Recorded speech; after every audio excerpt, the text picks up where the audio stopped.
안녕하세요. 토끼왕자입니다.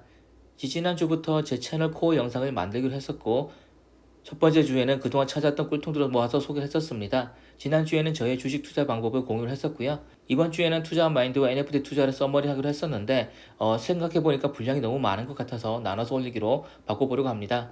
이번 주에는 투자 전반에 대한 걸 얘기를 하고, 한 주 더 해서 다음 주에는 그동안 찾았던 NFT에 대한 노하우나 투자 방법을 공유를 해보도록 하겠습니다. 이렇게까지 해둔 다음에 일단 공유할 건 다 한 거고요. 우리는 현생을 살면서 이제 투자 타이밍만 되면 될 것 같습니다. 이번 영상 크게 두 가지로 나눠서 얘기를 해보겠습니다. 저희 재테크 경험과 재테크를 어떻게 해야 할까 이렇게 두 가지로 나눠서 얘기를 한번 해보도록 하겠습니다. 저는 아마 주식책을 포함해서 재테크 관련된 책은 몇천 권을 읽었을 겁니다. 대학교 도서관이나 시립도서관에 있는 책들부터 해서 장교로 복무한 이후부터 월급 받을 때마다 서점에 난 신간을 다 사서 봤었고, 많이 또 공부하고 읽어봤던 것 같습니다. 그러면서 투자도 여러 가지로 많이 해봤었고 실패도 많이 했던 것 같습니다. 하지만 시간을 꽁으로 보낸 건 아니죠. 지금까지 투자 시간 동안에 남는 게 있으니까 그걸 이번 시간에 공유를 한번 해보겠습니다. 먼저 지금 제일 핫한 게 금리 인상입니다. 몇 달 전부터 계속해서 거의 올해는 계속해서 금리 인상이 제일 핫한 거죠. 코로나가 왔었고 주식시장이 무너질 거라 봤었고 실제로 또 박살이 났었지만 몇 달 만에 반등으로 돌아섰었고 역대급 상승을 보였습니다. 이게 가능했던 게 유동성 공급이죠. 시중에 돈이 풀리니까 자산시장이 커졌던 거고 돈의 가치는 내려갔습니다. 그러면 당연히 물가는 올라갔겠죠. 이제는 물가가 너무 올라서 거기다가 전쟁 이슈가 있어버리니까 유동성 축소하면서 금리도 인상시키고 있는 상황입니다. 연준이 스타트를 끊으며 한국 포함해서 전 세계가 금리를 같이 올리고 있는 거죠. 그런데 금리가 인상이 되면서 눈에 띄게 나타나는 사람들이 있습니다. 부동산 쪽에서는 연거리들이 다 죽게 생겨서 즐겁다는 폭락이들, 재테크 전체로는 빚내서 집 사는 거 투기, 주식도 투기, 코인은 실제 돈으로 디지털 쪼가리를 사는 바보짓이라고 얘기하는 사람들이 점점 더 늘어나고 있습니다. 그러면서 이 사람들은 현금이 최고라고 사람은 모름지기 열심히 일해서 돈을 벌고 한 푼씩 아껴서 적금을 들고 살아야 한다고 말을 합니다. 40대도 아재 소리를 듣고 뭐만 하면 꼰대라고 하는 요즘에 어떻게 이런 옛날 방식을 얘기하는지 모르겠습니다. 60대 이상의 노인분들, 그러니까 과거 고도성장기에 10%가 넘는 적금 이자를 받아왔던 세대들만 댓글을 달고 있는 건지, 투자시장에 뛰어들지 못하고 부러워만 하다가 이제 재테크가 주춤하니까 이때다 싶어서 나이에 상관없이 글을 쓰고 있는 건지 알 수는 없지만 이런 얘기를 하는 사람들이 많아 보이는 건 사실입니다. 몇 개 기사들 댓글을 가져왔는데 남이 잘못되는 게 좋을 수는 있는데 왜 이렇게 당당하게 남을 욕하고 비난하는 걸까요? 사람들이 점점 비이성적으로 변하는 것 같습니다. 자기가 가난하게 사니까 남들이 뭐라고 하는 게 꼴보기 싫었던 게 쌓인 탓도 있는 것 같고요. 적어도 우리는 이런 사람이 돼서는 안 되겠죠. 이렇게 너도 나도 사람들이 비난하고 돌아설 때 우리는 먹을 게 없을까 하고 고민을 할 수 있어야 되는 겁니다. 이런 사람들 주장은 세 가지로 반박을 할 수가 있습니다. 첫째는 지금 세상은 일하고 싶다고 해서 일을 할 수 있는 시대가 아니라는 거죠. 단순 노무는 점점 사라지고 있고 이전에 줄어들고 있고 푸르미처럼 오래 버티던 회사들도 망할 정도로 경기가 좋지 않습니다. 이런 상황에서 꾸준히 월급을 벌고 돈을 아끼라는 건 자칫하다가는 회사의 통수를 막고 버려지는 일이 생길 수가 있게 되는 거죠. 두 번째로 재테크는 선택이 아니라 필수라는 겁니다. 자본주의 시장을 살면서 왜 부동산 시세 차익이나 주식 시세 차익을 죄악시하는지 모르겠습니다. 재료를 사다가 마진을 붙여서 식당에서 파는 건 착한 거고 주식을 사다가 마진을 붙여서 파는 건 나쁜 짓일까요? 세 번째로 우리의 인생은 현재 기준으로 잘 살아봤자 100년입니다. 너무 어려서 자유롭지 못했던 시절, 너무 늙어서 자유롭지 못할 시간을 빼면 우리는 몸성하게 자유롭게 즐기면서 살 수 있는 시간이 길지는 않은 거죠. 나중에 죽음을 앞두고 침대에 누웠을 때 나는 착실하게 돈을 아껴서 빚 없이 집을 샀으니까 죽어도 여한이 없어라고 생각하실 겁니까? 아니면 왜 나는 그때 하나라도 더 많이 보고 경험하지 못했을까라고 후회를 하시진 않을까요? 회사가 통수를 친다는 건 저의 경험을 더해서 리얼하게 설명을 해보겠습니다. 저는 회사에서 되게 잘 나갔습니다. 우리나라 탑5 들어가는 그룹의 회장님을 수행하는 직무까지 맡았었죠. 그런데 원계열사로 복귀를 해서 지방 점포의 관리자로 근무를 할 때가 있었습니다. 저는 대저공시로 입사를 해서 진급 누락 없이 쭉쭉 올라갔었는데 나이가 적은 편은 아니었지만 그래도 점포 직원들은 저보다 나이가 훨씬 더 많은 상황이었습니다. 웃긴 게 이 사람들이 나이만 가지고 저를 까기 시작하는 겁니다. 앞에서는 저한테 예예하면서도 지시를 하나도 지키질 않더라고요. 문제는 이런 애로사항을 다른 곳에 얘기할 수가 없었다는 겁니다. 자기들끼리 똘똘 뭉쳐있으니까 점포에서 말빨이 전혀 먹히지 않았고 본사에선 제가 이런 얘기를 하면 관리자가 그것 해결 못하냐는 식으로 나오는 겁니다. 예를 들면 유통 쪽은 주말이 피크입니다. 백화점부터 해서 주말이 제일 매출이 많은 날인데 점포 직원들이 싹 다 저를 빼놓고 저녁 시간에 카페에 가서 놀고 있더라고요. 관리자인 저에게 한마디도 없이 매장을 비워버린 겁니다. 그래서 제가 지적을 했죠. 그랬더니 양심 풍더라고요. 이런 일이 몇 번 쌓이니까 저를 갑질하고 포근한 사람이라고 찌르는 겁니다. 자기들끼리 말을 맞춰서 하지도 않은 말을 했다고 하고 엄청나게 부풀렸더라고요. 더 과간이었던 건 본사에서 감사를 하던 직원이 이걸 건수로 생각하고 자기 성과로 생각하고 저희 모든 혐의를 제 항변과 상관없이 사실인 걸 부풀리고 포장을 해버렸습니다. 자기 실적 쌓으려고 그렇게 해버리더라고요. 인사위원회에 들어온 사람들도 저보고 한마디 하더라고요. 여러 사람 네 욕하면 네 잘못이야 라고 하는 겁니다. 그리고 저는 직급 강등이라는 엄청난 중징계를 받게 됐죠. 징계 면책 다음으로 제일 센 중징계를 받게 됩니다. 대박이었던 건 누명 썼을 뿐만 아니라 제가 받은 혐의 자체가 사실이라고 하더라도 감봉도 안 가는 그런 정도의 혐의였는데 노조에서 힘을 썼던 건지 어떤 건지 모르겠지만 강등까지 시켜버리더라고요. 그 몇 달 뒤에 다른 점포 어떤 사람은 매장에 쌍욕하는 걸 유명했었는데 그 사람은 인맥이 있었던 탓에 경고장 하나 받지 않고 풀려났습니다. 회사를 위해서 일을 했었고 회장님 모시는 자리까지 갔었지만 이상한 인간들을 만나서 등에 칼이 꽂히는 거죠. 더 웃겼던 건 저를 찔렀던 인간들은 제가 자천당하고 나니까 대놓고 저에게 항명을 하는 겁니다. 이렇게까지 찔리지는 몰랐었는데 막상 찌르고 보니까 제가 정말 회사에서 내쳐졌고 그랬으면 사람이 인생 망친 거에 대해서 그 사람들이 미안함이 있어야 되는 건데 그러기는커녕 대놓고 저한테 덤비는 겁니다. 예를 들어서 어떤 일이 있었냐면 저를 찌르는데 주도를 했던 사람 중에 한 명이 제가 유부녀 직원을 좋아한다고 소문을 내고 다니더라고요. 일단 그때가 인사위원회 기간이었으니까 제가 참고서 그 직원한테 조용하게 얘기를 했습니다. 이상한 소리를 하지 말라고 그렇게 좋게 얘기를 했었죠. 그랬더니 성질 내면서 저한테 덤비는 겁니다. 저보고 소문날 짓 하지 않고 다녔으면 되는 거 아니냐고 성질을 내는 겁니다. 그러니까 자기가 무슨 소문을 냈냐. 오히려 저보고 네가 소문날 짓 안 했으면 되는 거 아니냐 식으로 덤비더라고요. 부하 직원이야. 미친 거죠. 자기가 이상한 소문 퍼뜨리면서 오히려 성질을 낸다. 그런데 조직 내에서는 근데 어느 누구도 제 편은 안 드는 겁니다. 저랑 친했던 사람들은 제 전화도 안 받더라고요. 심지어는 업무 관련해서 선후배들에게 전화를 했었는데도 그런 것도 안 받는 겁니다. 짜증이 나서 한 번은 업무 문제니까 전화 받으라고 문자 보내고 나서야 전화를 받더라고요. 여러분, 이게 현실입니다. 제가 억울하다고 주변에 얘기를 해도 사람들은 그러려니 하고 넘어갑니다. 자기들이 저랑 비슷한 꼴을 당하면 더 심하게 했을 사람들이 그냥 저보고는 다들 한다는 소리가 그냥 지나간 일이니까 이제 잊어버려라 이렇게 얘기를 하더라고요. 제가 자천당할 당시에 상관이던 사람은 저보고 다른 지방으로 쫓겨나는 순간 한다는 소리가 송별회식을 하자는 겁니다. 좌천당에서 쫓겨나는 저보고 사람들 인사를 하고 가라고 안 보고 살 거냐고 물어보더라고요. 짜증나서 회식은 안 갈 거고 3일 뒤에 발령이니까 그 사이는 연차 쓰고 안 나오겠다고 얘기를 했었습니다. 그랬더니 오히려 저보고 성질을 냅니다.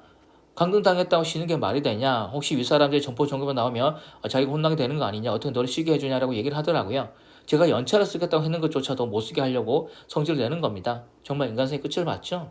저는 너무 재수 없는 케이스였긴 했지만 순식간에 회사에서 버림받고 사람들을 외면하고 나쁜 짓 한 인간이 잘 먹고 잘 사는 게 이런 게 현실인 겁니다. 저 말고 다른 사람에도 한번 들어보겠습니다.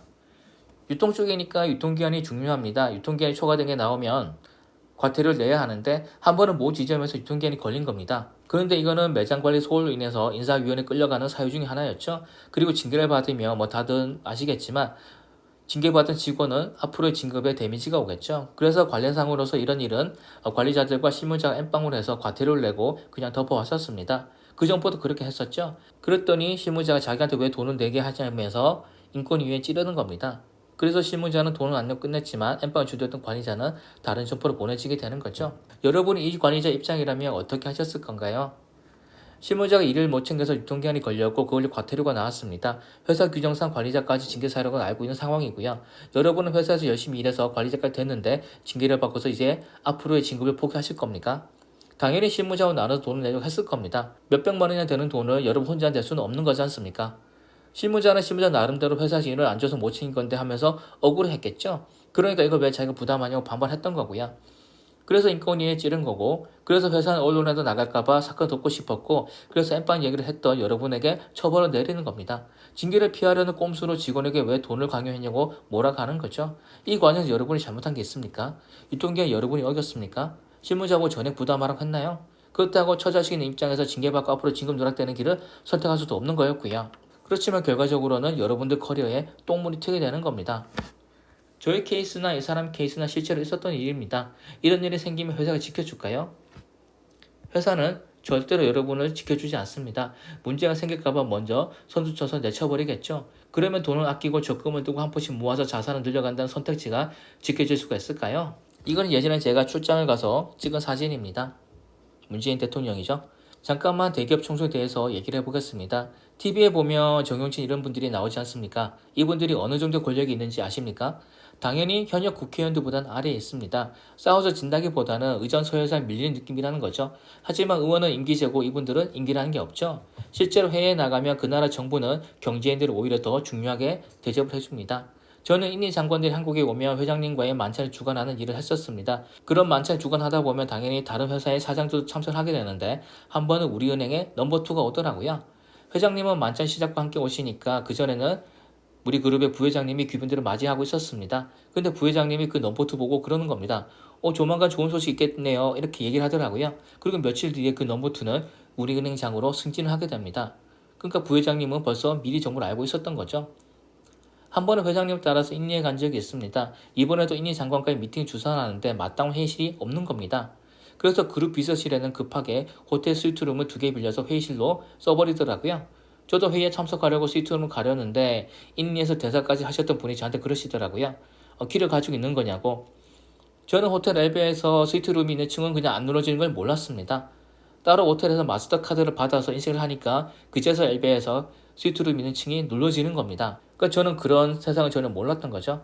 그리고 그 만찬 자리에는 인니에서 사업을 하는 한국인도 계셨는데 이분이 행사 말미에 저희 회장님과 사진 찍고 싶다고 하는 겁니다. 되게 없어 보이는 말투로 불쌍하게 부탁을 하길래 사진 찍어 드렸었죠. 그리고 그날 저녁 이분이랑 저녁을 먹는데 자기가 이번에 15,000헥타르의 땅을 샀다고 하는 겁니다.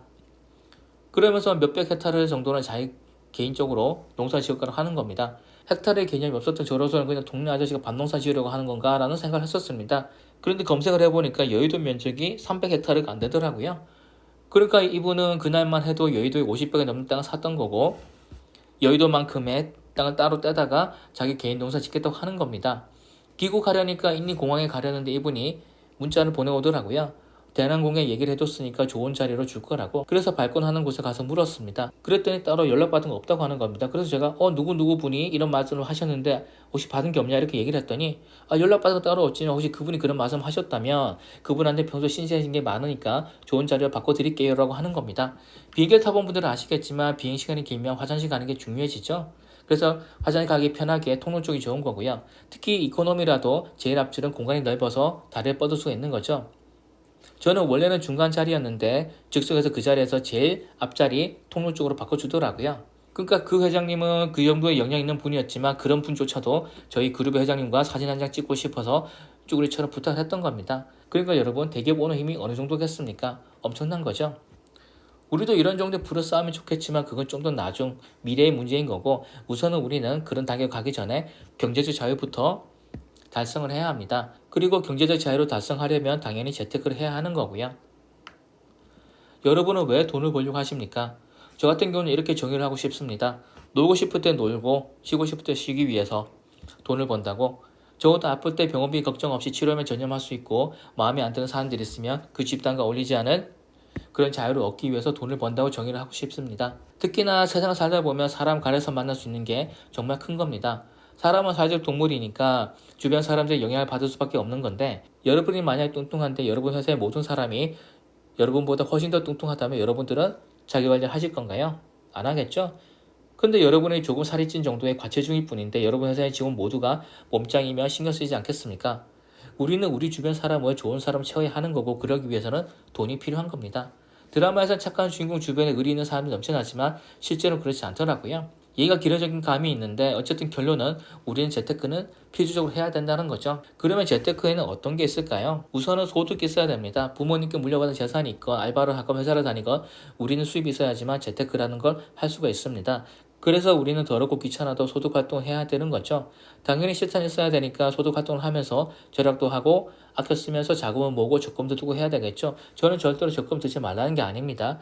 적금을 드는 건 당연히 해야 되는 건데 그것만으로 만족해서는 안 된다는 얘기를 하는 거고 그 다음 단계로 재테크가 필요하다는 얘기를 드리는 거죠. 여기까지는 현금이 최고라는 사람과 방향성이 같습니다. 그런데 어느 정도 자금이 모인다면 본격적으로 자산을 불리는 단계로 넘어가야 되는 겁니다. 부동산을 하건 주식을 하건 다음 단계로 넘어가야 되는 거죠.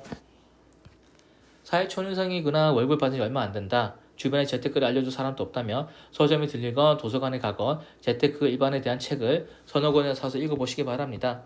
책 광고는 아닌 거고요. 어떤 책을 보시든 상관은 없습니다. 물론 그 중에는 허접한 책들도 있을 겁니다. 그래도 몇 권 책을 사서 읽어보시고 자기가 놓치고 있는 게 없는지 확인하는 단계가 필요합니다. 기초 지식을 쌓고 시작하는 게 중요한 거죠. 예를 들어서 예금이 뭐고 적금이 뭐고 농협과 신협의 차이, 지점마다 특별 상품이 다르고 보험은 생명보험과 화재보험이 있고 어떤 보험을 들면 좋은 건지 또 보험에는 사업비라는 게 있어서 보험사가 얼마를 먹는 건지 CMA가 뭔지 IRP가 뭔지 등등 어느 정도의 기초 지식을 쌓고 시작하는 게 중요합니다.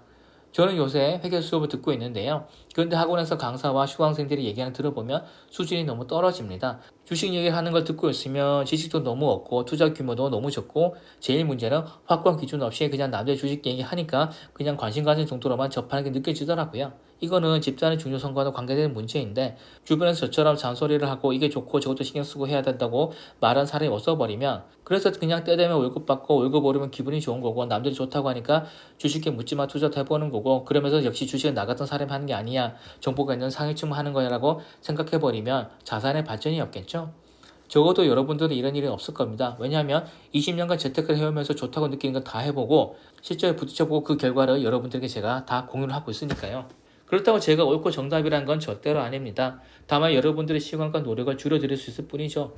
여러분이 나스닥 쳐다보지 않아도 반등이 올 것 같으면 공유를 할 거고 문버드 같은 NFT가 뭐 있나 찾아보지 않아도 그런 게 있으면 제가 이거 할인 따보세요 라고 공유를 할 거고 이번에 집을 갈아탔는데 현재 그 지역 부동산 분위기는 이러이러하다. 이번에 집을 갈아탔는데 현재 그 지역의 부동산 분위기는 이러이러하네요. 같은 걸 공유를 해드릴 거고 적어도 제가 수업 시간에 마주치는 그런 사람들보다는 앞서갈 수 있는 위치에 있다는 걸 알고 계시면 될 겁니다. 그러면 계속해서 얘기를 해보겠습니다. 돈이 모였으면 투자를 해야 되겠죠. 저는 투자를 부동산, 주식, 코인, NFT 그리고 기타 이렇게 5가지로 나누고 있습니다. 기타에는 미술품 투자 같은 게 들어가겠죠. 요새 파충류가 돈이 된다고 하는데 그런 것들도 기타에 포함될 겁니다. 그런데 평범 우리에게 중요한 건 부동산, 주식, 코인, NFT 이렇게 4가지입니다. 파충류 같은 거 우리가 당장 어떻게 기르고 미술품 투자를 우리가 당장 어떻게 하겠습니까? 그리고 제가 오래 공부를 해오고 오래 투자를 해오면서 내린 핵심 결론은 돈은 다 같은 돈이라는 겁니다. 저는 주식 투자만을 고집을 했었는데 그래서 집은 주식으로 돈을 벌어서 한 번에 사야지 대출 없이 사야지라고 생각을 했었는데 바보 같은 생각이었습니다. 현명하게 투자를 하려면 모든 투자에 대해서 다 공부를 하고 대비를 하고 있다가 현재 시장에 제일 유리한 투자 수단을 골라서 투자를 하는 겁니다. 부동산은 번 2억은 2억이 아니고 주식으로 번 2억만 2억인 건 아닌 거죠.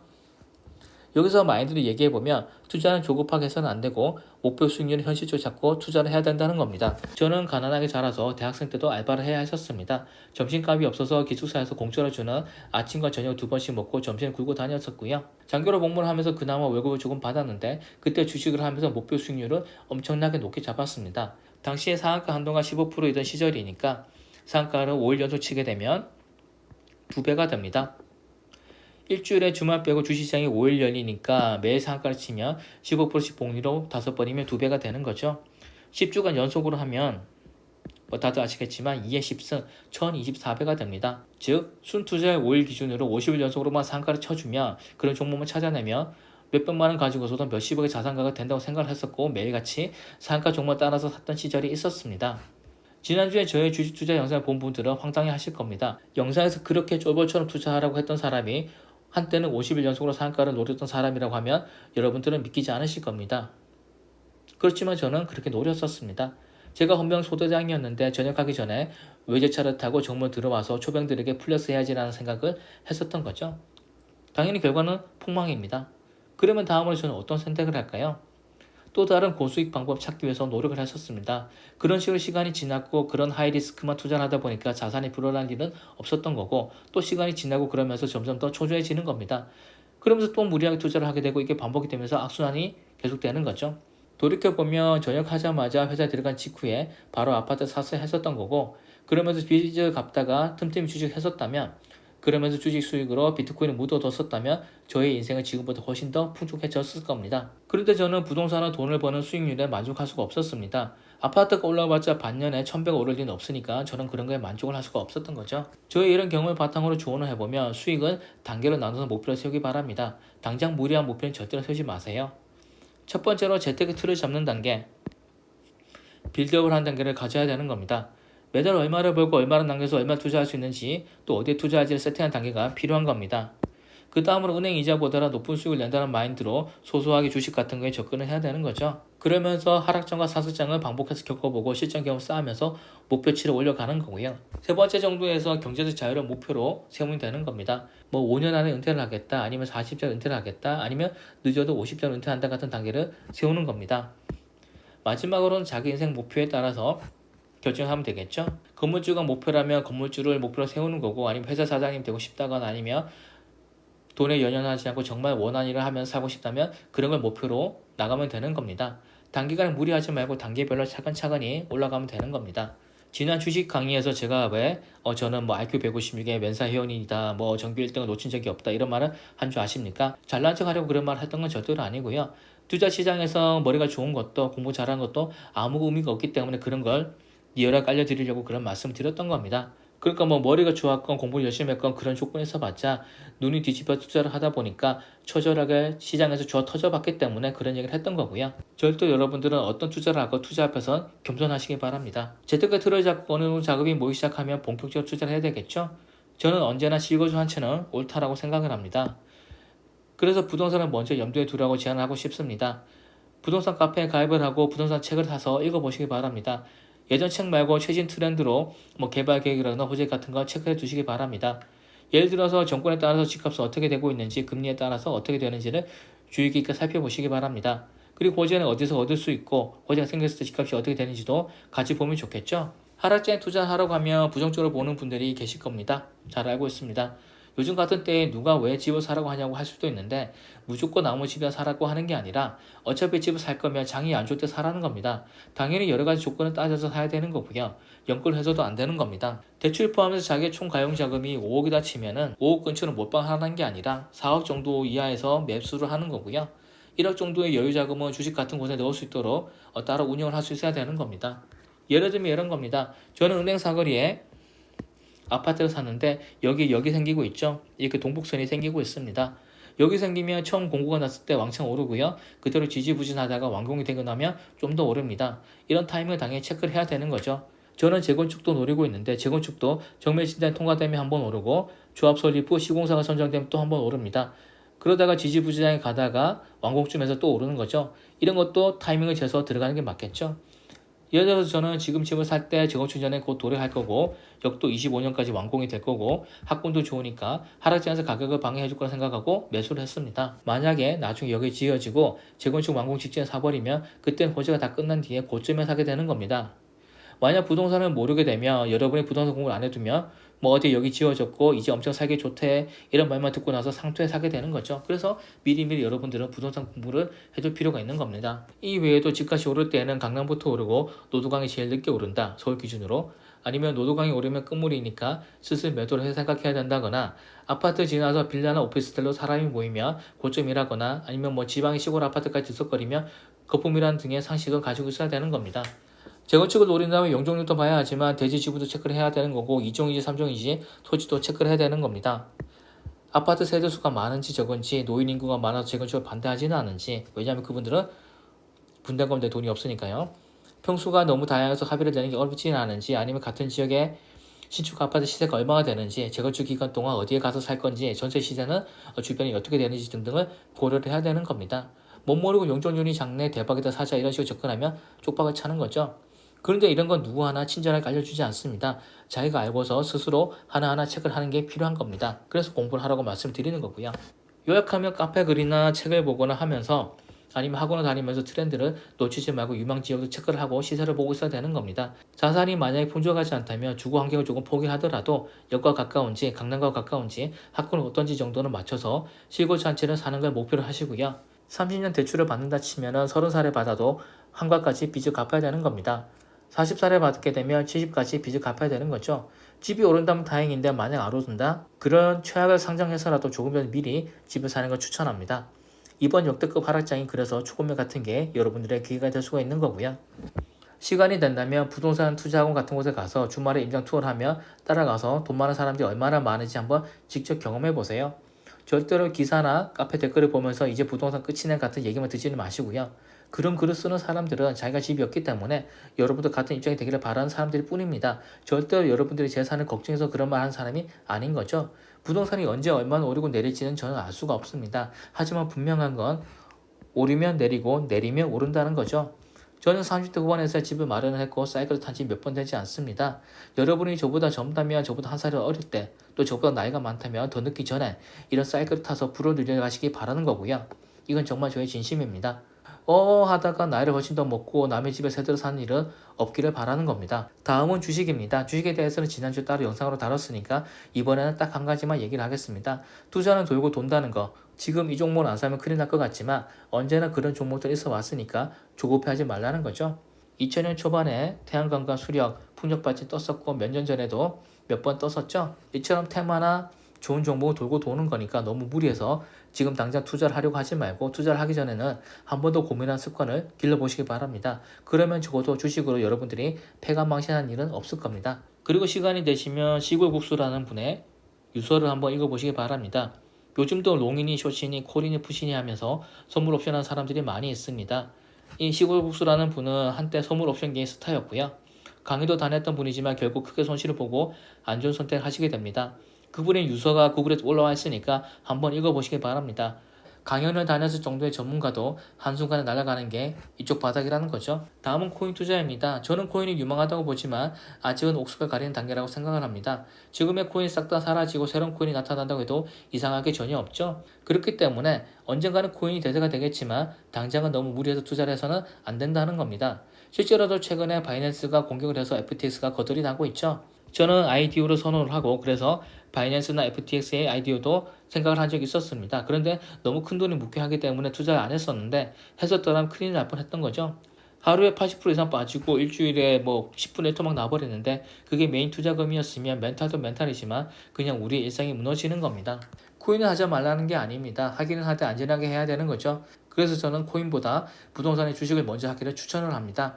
부동산이나 주식이라는 어느 정도 검증된 수단을 통해서 수익을 내보고 그 수익을 모아서 이로써 인생에 데미지가 없는 범위에서 투자를 하는 겁니다. 저는 2015년쯤에도 비트코인 샀었는데 그때는 뉴스에서 오른다 그러면 소액을 넣었고요. 그러고도 오르면 몇 배 더 넣었고 그래도 급락을 하면 손실 보고 팔고 또 몇 달 있다가 또 오른다 그러면 또 소액을 넣어보고 그리고 또 오르면 몇 배 더 넣고 그러다가 또 손실을 보는 식으로 바보짓을 많이 했었습니다. 이렇게 할 수밖에 없었던 이유가 바로 여유 자금을 하지 못했기 때문입니다. 그때는 주식 계좌를 나눈 것도 생각 못할 때라서 여기저기 좋다는 건 바로바로 다 찔러볼 때였죠. 그러니까 이러면 안 되는 돈인데 변동성이 큰 코인을 넣고 존버를 못했던 겁니다. 그때 넣은 돈을 고점에 팔았다면 아마 억 단위로 돈을 벌었겠죠. 그러니까 여러분들도 아이디어 같은 투자를 해야 하지만 꼭 여유 자금으로만 하시기 바랍니다. 그러기 위해서는 부동산이나 주식 투자가 선행되어야 하는 거고요. 아니면 열심히 근로소득을 모아야 하는 겁니다. 그렇기 때문에 저는 여러분들에게 돈 되는 모든 수단을 강구해야 된다고 얘기를 하는 겁니다. 여러분이 만약 3억을 못방에서 질렀는데 급락하면 어쩔 겁니까?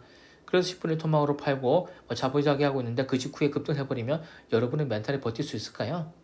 인생의 난이도가 해모드로 올라가게 되는 겁니다. NFT 쪽도 코인과 마찬가지로 앞으로 우리의 방향성이지만 아직은 양아치들이 판을 친 세계인 거죠. NFT에 대해서는 다음 주 상세히 다룰 거니까 이번에는 그냥 넘어가도록 하겠습니다.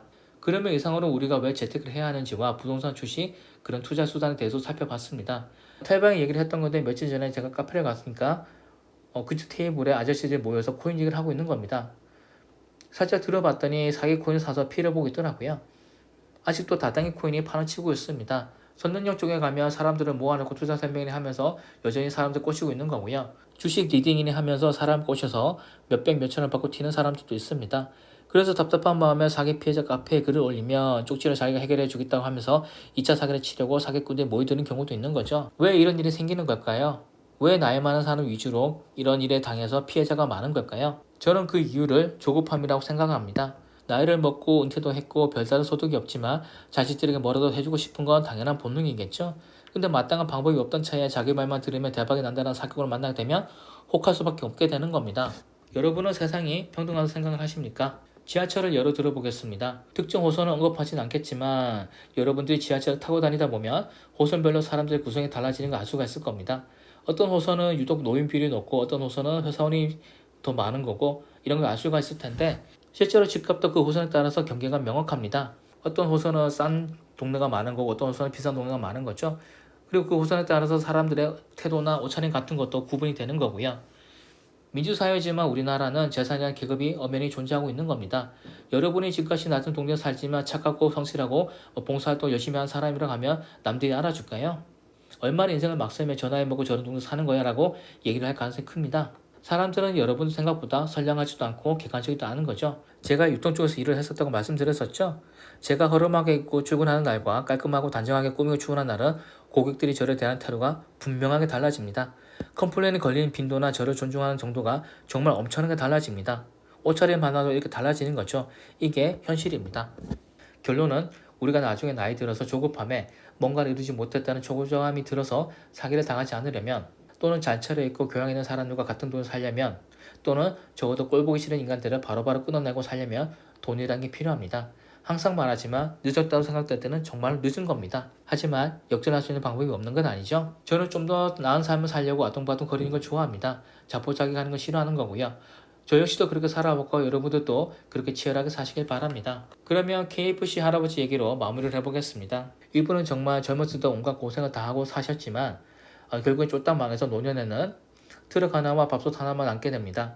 하지만 65세에도 포기를 하지 않고 자기의 치킨 레시피를 팔기 위해서 1000번이 넘는 도전을 하게 되죠. 그러니까 미국 전역을 돌아다니면서 1000번이 넘게 퇴짜를 받으면서 자기 레시피 팔고 다녔던 겁니다. 결국에 1009번째에 KFC가 탄생하게 되는 거고요.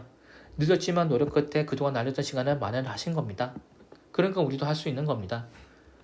그러면 이걸로 이번 영상을 마무리하겠습니다. 여러분, 저는 저나 여러분 같은 평범한 사람이 돈을 벌 수 있는 방법을 찾고 있습니다. 하지만 제가 유튜브에 올리고 있는 건 재테크라는 분야의 일부분일 뿐인 거고요. 그리고 저보다 훨씬 더 좋은 방법과 정보를 가지고 돈을 버는 사람들도 분명히 있습니다. 그러니까 여러분들도 고민을 해보고 행동에 옮기셔서 쉬고 싶을 때 쉬고 놀고 싶을 때 놀 수 있는 그런 삶을 만들어 가시기 바랍니다. 감사합니다.